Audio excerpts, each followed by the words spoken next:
Hi, welcome to Binge Buddies with me, your host, Bryan Dressel. With me, as always, is Joel, Leon S., Kennedy, DeWitte. Oh God, am I Resident Evil 2 Leon, or am I smarmy asshole Leon from Resident Evil 4 in this movie? Based on that Definitely question, from this definitely movie.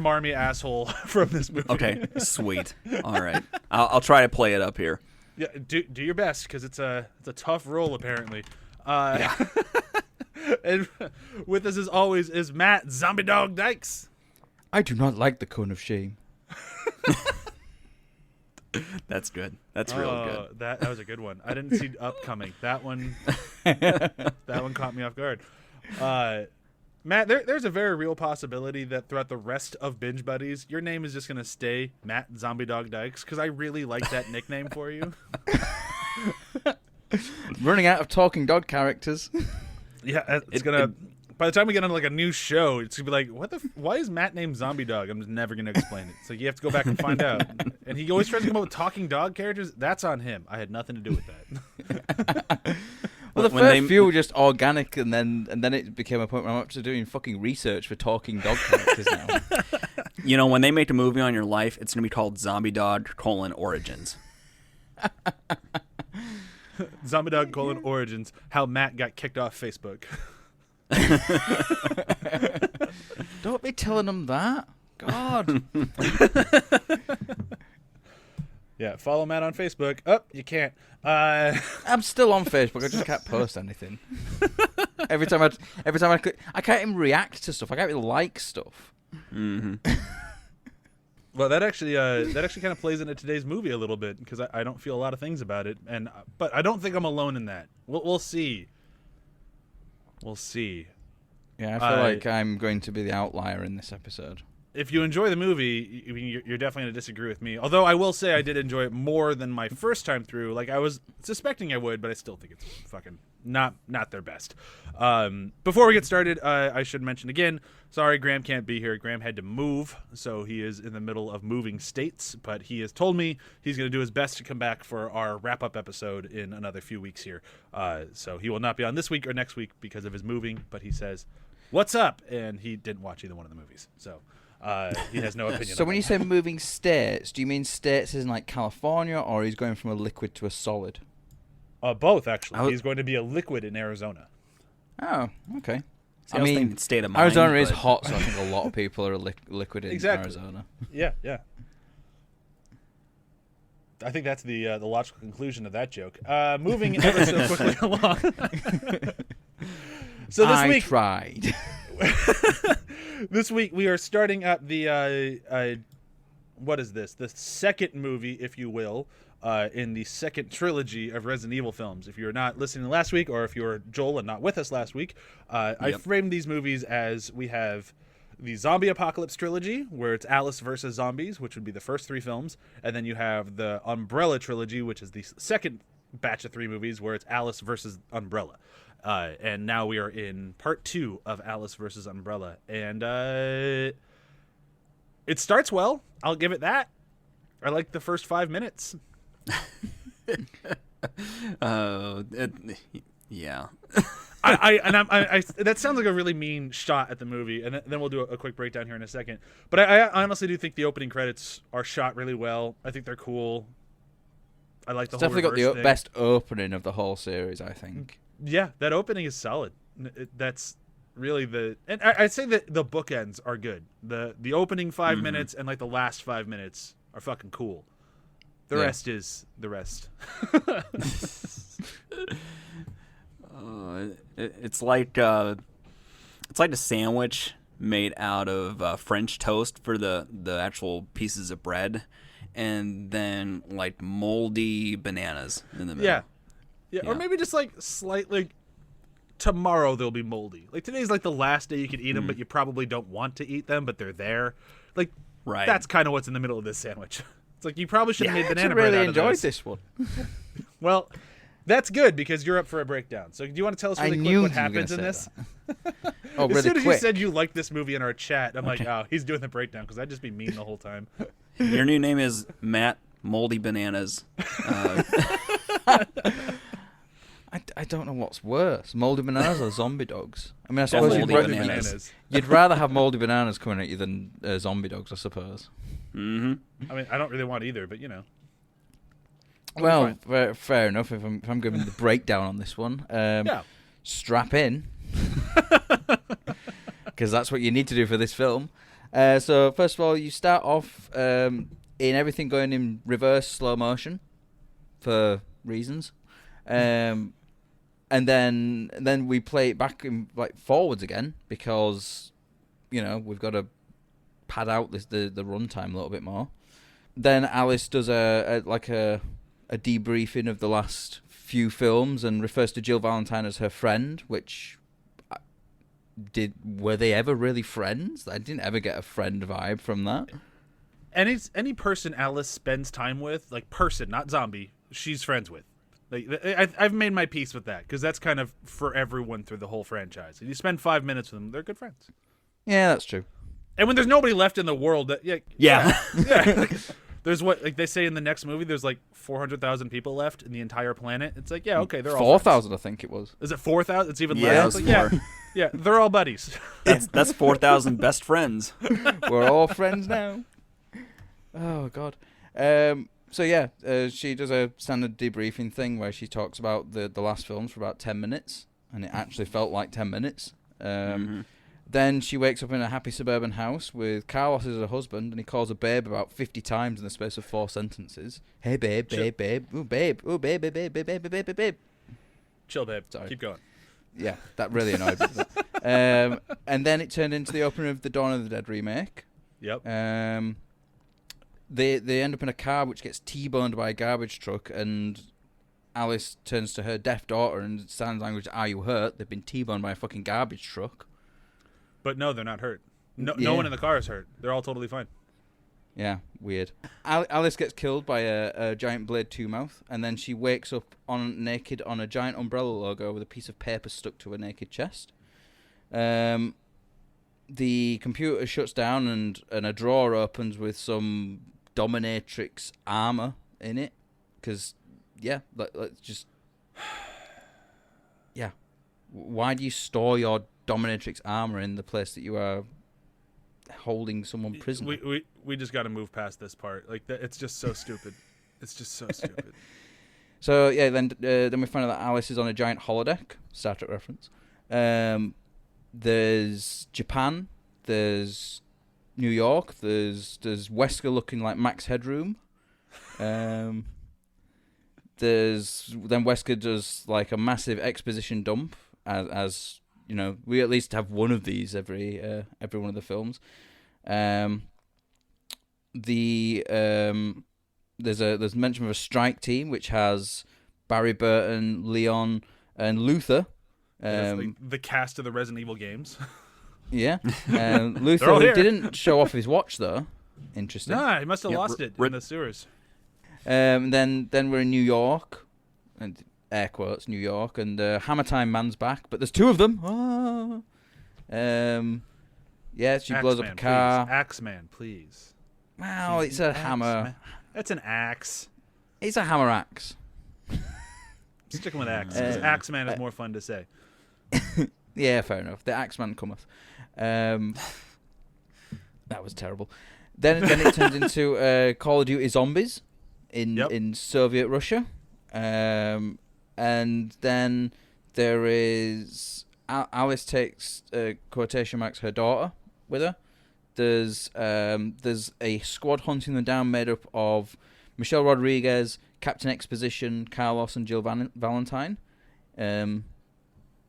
There's a Russian zombie soldier with a chainsaw. I'm literally just reading my notes now, to be honest. Yeah, let's just kind of wrap this up, because as entertaining as it is to listen to this, we should probably keep moving. How does it end, Matt? It ends with a big explosion, but no, it doesn't, because there's always a second ending to these films. Then a big umbrella submarine comes out, and then a fight where Jill Valentine is apparently a Terminator now. Luther gets killed by being punched in the chest. Luther. And then it goes into a Call of Duty Modern Warfare 2 mission at the end where Wesker's now president. Yeah. It's basically The Division 2. Yeah, that's all it is. Yeah. Just, I mean, yeah. I never played The Division 2, but I watched enough trailers to go, yeah, it looks like The Division 2. So where Matt liked this movie, I liked it more than my first viewing. The first viewing, I hated it, and now I'm just kind of like, it's fine. There's things I like in it. I don't think Milla does a bad job, but all in all, this is the one that I'll probably skip on future rewatches. Joel, where were you on it? I think Milla did a great job, actually. Yeah. She's definitely the best of this movie. This movie, I'm going to take your line. I feel nothing about it. I mean, mild annoyance about certain things, but it is something where, like, to me, it's completely forgettable. And that's too bad, because the prior movies, like, good or bad, they were memorable. And even, like, the first 4 movies of the series, I enjoyed them to some degree. Yeah. I mean, there were things about the 4th one I had issues with, but overall, they're fun. Yeah, I mean, there's some dumb things in the 4th one, like as we were talking about last week, like Axeman just comes out of nowhere and like has no motivation. He's just there to fucking hit things with an axe. It's like, okay. But it was still kind of fun, and it was shot well, so it didn't really bother you that much. But then in the 5th one, 2 of them show up, and it's like, I didn't really have any emotional attachment to Axeman the last time, so doubling down on him really does nothing for me here. And I feel like he's twice as tall in this one as well. Well, and a lot bigger. Twice as tall, but half as threatening. Because like they do the whole video game thing, where it's like the first time you interact with him, oh, he's this beast that you guys are gonna have so much trouble with, and then this time they're just matrixing the shit out of it and just making them look like fools. Well, it's like when you play games like Borderlands, and you go through your bosses on the first time you face off against those bosses, and then you go back to those areas when you've like leveled up by like 20 or 30 levels.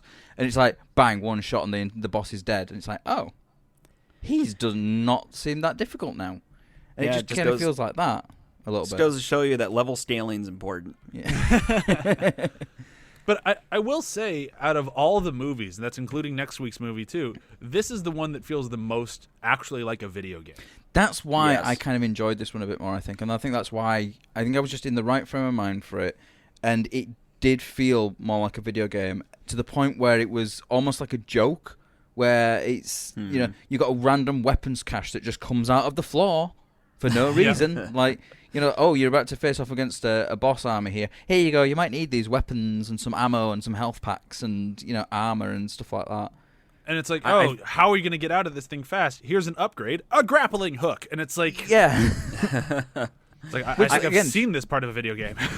I feel like there had been somebody talking in the background about how, like, the last couple movies are a little bit too dry, not enough into the environment. It's all sort of like dilapidated wasteland. We got to add some character to the background a little bit. So let's create simulations where we get to go to these 3 different disparate spaces and change the environment. And I think that kind of bothered me, frankly. Like the way they shoehorn that in does not feel cohesive to me. No. And that nags at me. And to Matt's point, like it does feel like a video game. Like you're going through the kill rooms leading up to the final boss. And it's that sort of scaling thing. It's like you start off in the Japan level, then you move to the New York one, then you go to the suburban one, and then you go to the Moscow one, then you get to the big elevator out of the thing, and then you think that's going to be the final level, but then actually there's a surprise boss fight at the end where a big submarine comes out of nowhere. Yeah. It just feel like leveling up throughout. But just like sitting at home watching your best friend play the video game that you just bought and kicking its ass while you sit there doing nothing, that's not the most engaging or fun way to watch a movie or anything, really. Like, I know people really get into like they're watching speed runs and that sort of stuff nowadays, but like the same time, you are just watching somebody else have a great time. And that's kind of what it felt like in this one. Like, it felt like, I'm not sure who this movie's for. Like, everything in here feels so forced and shoehorned, whereas before it felt like it was just kind of like lightly referencing the video game world, like being fully aware of it. Obviously some characters come in, but it didn't really feel like it wanted to be the video game world. And then part 5 out of 6 movies is like, oh, wait, no, we're the same world. Like, look, Leon and Ada were over here doing their own thing the whole time, but then they cross paths with Alex here, and here's Barry, and everybody's here. It's the Resident Evil games again. You like Las Plagas? Let's put Las Plagas in it. Look, it's the games. And it's like, but but that's not what we were watching. Like 1 through 4 were not this, and I was fine with that. I was here for that. And now that you're trying to force it in here, it's just like, okay, this is too much. Like, do you know what we needed? We needed to be in the same room watching this. This is the kind of movie where this is kind of bad movie where, like, if you're gonna watch it, you need to be in a group of friends who can sort of like laugh at it a little bit at the ridiculous parts. I kind of feel sorry, Matt. of all the films. Well, no, this is the thing. I did like. I know it's a terrible film, but I kind of enjoyed it like that. You know, I have multiple canon films on Blu-ray, and I will watch them happily. But I don't watch them because they're quality films or really good quality. I watch them because they're fucking hilarious at how ludicrous they are. Nobody watches the Chuck Norris film Delta Force and is thinking, this is an incredible piece of drama and it's very engaging. It's like, you're watching it going, this is fucking ludicrous. So you're saying this is like a... oh, God, why can I not remember his name? Steven Seagal. Oh, there you go. Yeah. There's a there we go. You know what? Early Steven Seagal films, I fucking love them. Nico, Hard to Kill, Marked for Death, they're fucking great because they are just so... Switch your mind off, enjoy it for what it is, action films. You know, you get from A to B to C, there'll be action sequences, they'll take you there, the stories are pretty simple, and, you know, there's some really cool fight scenes in them. And I think, you know, this is sort of sticks out like a sore thumb in the series in that I feel there are breadcrumbs of interesting ideas throughout most of these movies. You know, we end that one movie with the fleet of... Alice clones. Yeah, and I understand they don't execute the way you might think, but they still integrate it in a kind of funny and clever and cool way. You know, and there's lots of questions that are posed, and this one is like the question that was posed is like, "Hey, want to see a bunch of shooty shoots?" Pow, pow, pow.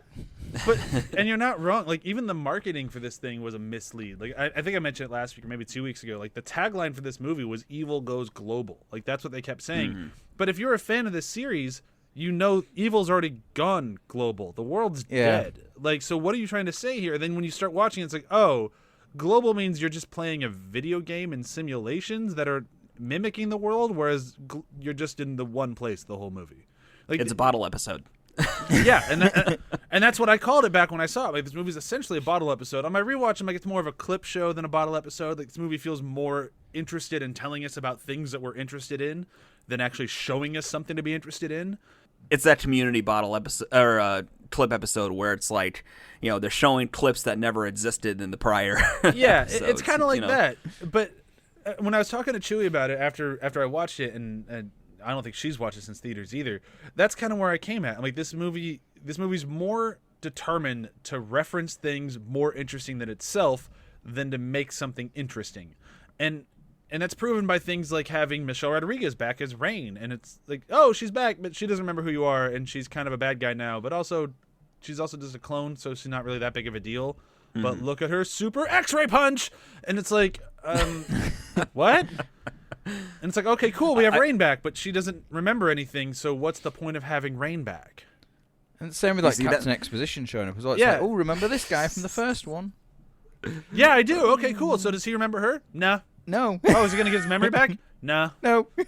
So why is he here? Well, do you remember him? Yeah, I remember him. Okay. Are we having a conversation movie? Like, what's happening? It's just like... It's very frustrating. I think what it is, I think it's one of those films, if you're in the right frame of mind for just a dumb action shooty film, it would fit the bill, you know, because the action in it's not bad. It's well choreographed. It's you know, it's quite cleverly, no, not cleverly done, but you know, it's quite interesting. Like it's not just a lot of people just shooting guns, standing in a line shooting guns. They do something different with it, like. The old boy-esque like hallway chain gunfight. That's fucking cool. Sure. It's a little heavy on the slow-mo, but like whatever. It's a really well done sequence though. It's fun. It's stupid, but it's fun. And I think if you're in the mood for that kind of thing, it would be perfect. It fits the bill for you perfectly. But if you are taking it in context of all the other Resident Evil films that have come before it, it's not the best one. But, you know, I think what it is for me, why I enjoyed it so much is because I was in the right frame of mind for it, and I was just a bit like, the continuity has never been these films' strongest points. I mean, they'll set up a load of stuff and then be like, oh, we don't know what to do with that. I'd fucking get rid of it in the first 3 minutes. It's fine. And then we'll just start a different film completely. So, I've not had that much of an issue with that side of it, but I can see why you would sort of see this film and be like, that's not what I wanted from the fifth film. That's not what I was expecting. I think it really comes into play for me more so next week with like, wait, what the fuck is this? But this one really kind of put you in that mindset of like, I think we've kind of lost the thread. Like, it's not like we're jumping the shark. Like, we're not going too far. It's just kind of like we might have pushed this story as far as we can push it, and now let's just see what else we can do with these characters. And since I didn't really see that coming, it really catches me off guard. It's almost like an overly long prologue to the sixth film. Yeah. Sure. Like if this had been like yeah, it's like that. We mentioned it way back in the day when we did the Doctor Who 50th for Corona, whatever that was. And we'd mentioned the Paul McGann little special. It's like, oh yeah, it's a nice little, like it just kind of sets up the big thing that's coming. This time it happens to be a whole fucking movie that's just setting up the next thing that's coming. And I think that's why like say Joel and I kind of have that. It's not that it's bad. It's just that it's just not clicking. It's just not fitting in like with that, like that dumb fun that the rest of the franchise is, where I can watch part 4 and be like, Matt, you're taking this too seriously. What do you care about that? It's just fun. But then this one, I'm like, no, the recipe's off. Like there's something just not quite in place, and I can't quite put my finger on it because like you both have said, Mill is phenomenal in this. I don't think Michelle Rodriguez does a bad job in this. I always forget her name. Is it Sienna Gilroy? Is that it? Jill Valentine? I think so, yeah. Which she looks she's nothing so like good at Jill Valentine. No, she looks not like Jill Valentine, but she's so good at just chewing the scenery and just being an over-the-top villain. Like, she's a blast. I have a ton of fun with her. If you'd have told me, though, that it was a different actress playing Jill Valentine in this one, I'd have believed you. Because with the long blonde hair, I don't know what it is. I can't see it. Yeah, she's wearing a full bodysuit instead of a tube top miniskirt. That looks different, too. Granted, the full bodysuit does have like the super deep plunging V, but it still is Jill Valentine after all. Yeah. But you're right. It doesn't look anything like her, but she's still fun. I still enjoy having her in the movie. Yeah. I think weirdly enough, this movie doesn't have enough stakes for me. I mean, the start obviously is sort of like a exclamation point, which is I don't think is a great way to start it, as cool as it looked, because it kind of sets an expectation that it never really meets again until the end, and then retreading the whole Alice waking up in the middle of a Umbrella Corp and then being tortured and having to be escaped.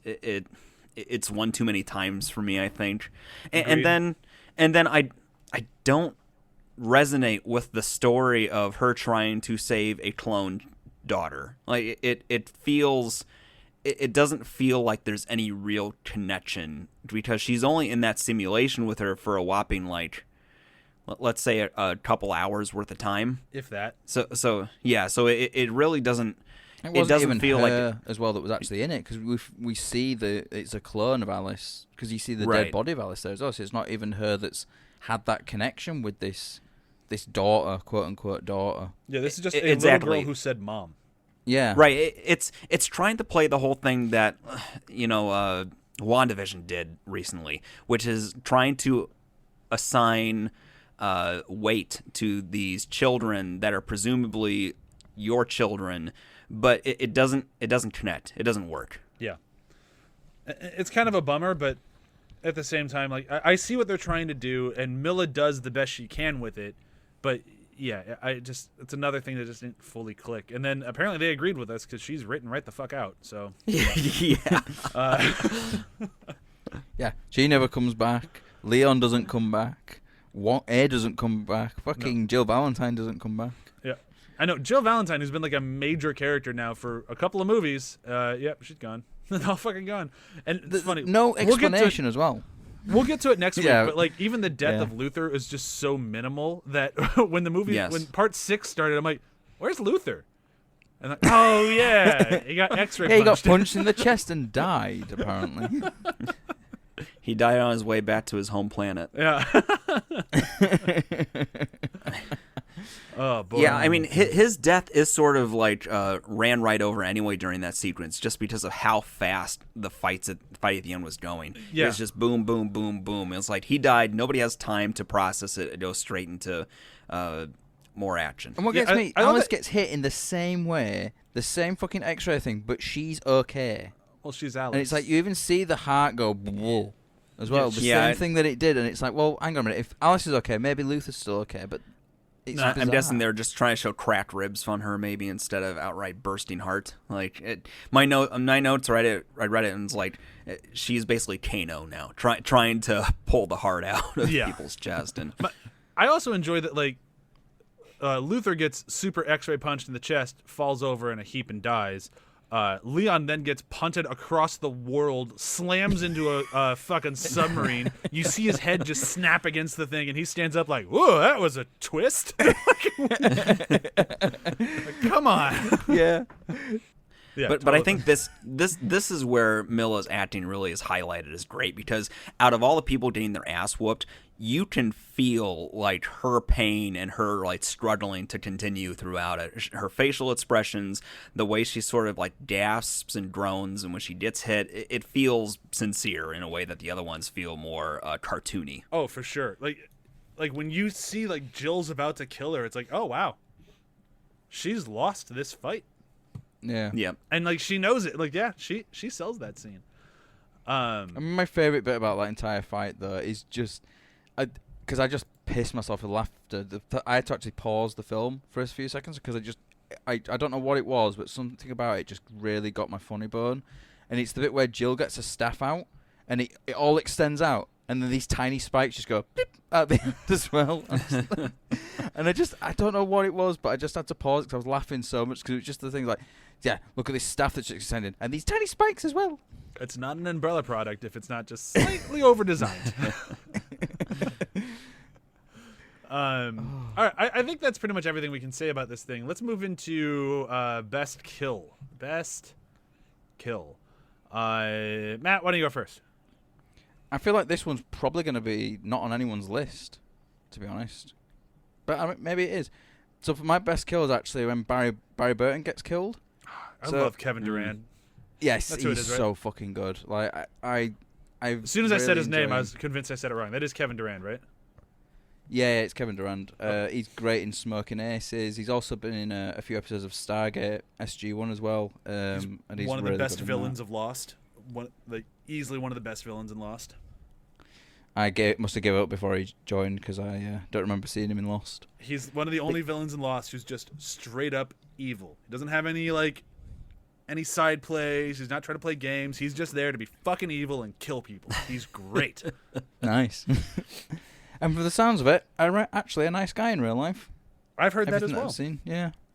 Which is always it's always interesting. Like, you know, you see the people who play the worst villains, they're always like the nicest people.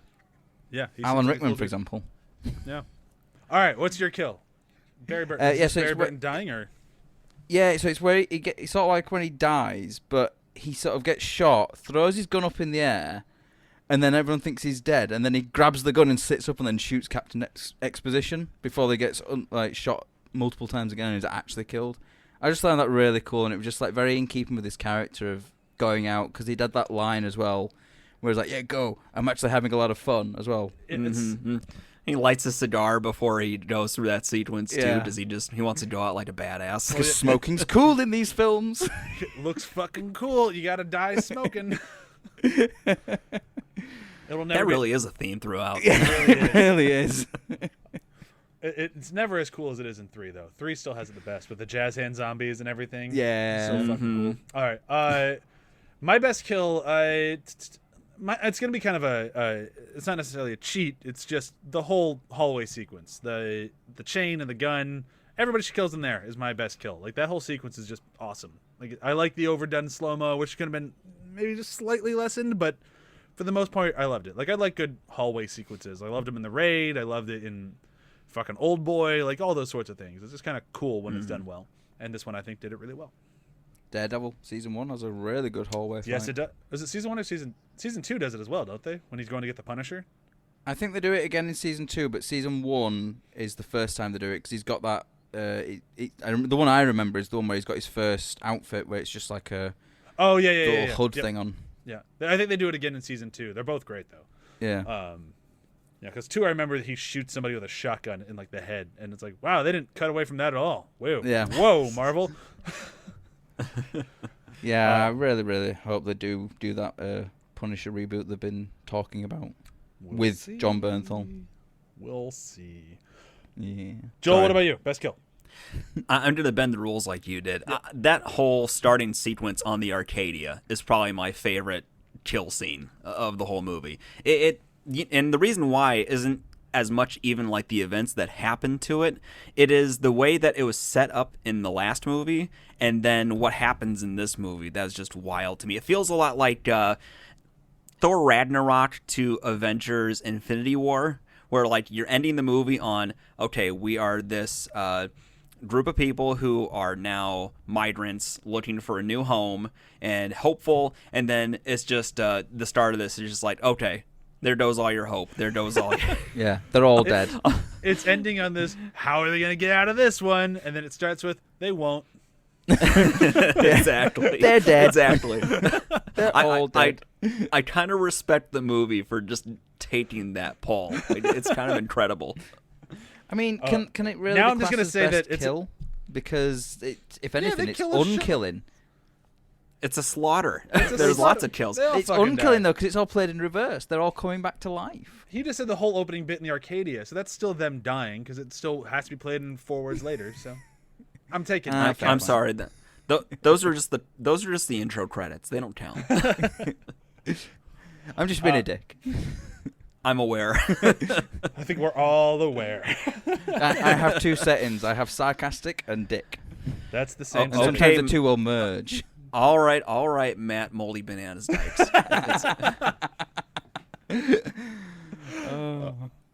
Best Alice moment. Let's go in reverse. Joel, you're up. I think. Gosh, I'm actually having a little. I think actually the scene with her in the scenes with her in the home life where she's like the dutiful wife and mom and trying to escape it. I liked that because it brought it a little more down to earth. Something that these series haven't been doing in a long time, having it be almost like a more confined, personal, harrowing experience rather than these crazy action stuff. And for just the faintest bit, I was thinking that, not that they were going to do that world the whole movie, but they would somehow make it more personal and more confined for the rest of the movie. Of course, that doesn't happen. But You had so much hope. I did, and then... Leon took it all away. Yep. Oh, Leon's good at that in this movie. My best Alice moment, I'm going to go with the very, very, very, very, very end, where she finally meets up with Wesker. And I'm saying this mostly because the next movie's just like, yeah, I guess it happened. But I love that the end of this movie is like, man, we kind of wrote ourselves into a corner yet again by having her being such a badass but without any superpowers. Let's just give her the superpowers back and let's do the same bullshit move. That was like, number one, it took me by surprise that it happened. I don't know why, but it did. But you're right. It does again set up like okay, you've gone through this whole movie or two without it. Now we're time to be badasses again. Yeah, it's like, fuck it. And like, I just like the moment, especially because it doesn't pay off at all in the next movie. Like, mental powers, they don't really come up at all. Yeah, they set it up to be like this cool, amazing end of the world battle, and then it's like, no, we're going to do something slightly different. Yeah, we're just not going to do that. We're going to pick up after it and just say that Wesker betrayed them again and just move ever so quickly along. Huge surprise. But because this is the last time we get to do a setup for a sequel that we're not going to pay off, it's going to be my favorite moment of the movie because we don't get to do that ever again. Matt, what about you? So my best Alice moment is actually the padlock and chain fight. I just think, like, you know, for you it was your best kill, but for me it's the whole best Alice moment because that whole sequence is just amazing. Like the zombies coming out of nowhere, hilarious. But just the way it's all choreographed, it feels so much like a dance.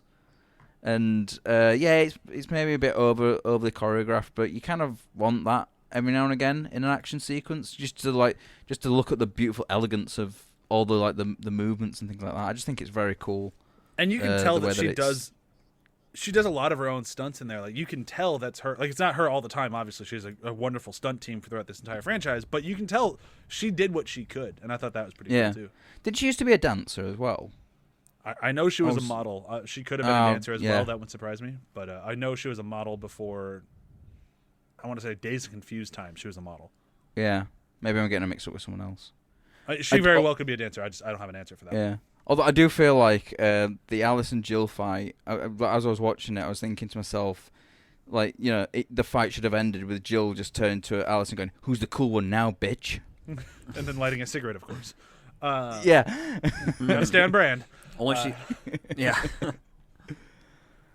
God.